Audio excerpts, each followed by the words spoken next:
Items needed: coffee, coffee filter, disposable cup, lid or tin foil, cutting tool, and something to drink out of. Make your pour over. To do this, cut a hole in the paper cup. Next, cut a hole in the plastic lid. Or use tin foil to create a support for the cup.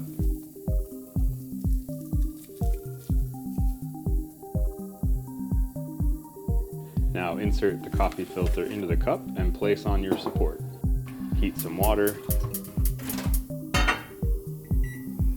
Add the desired amount of coffee to the filter. Pour your hot water over slowly. Let the water lower and repeat until you have a cup of joe. Enjoy your delicious cup of homemade coffee.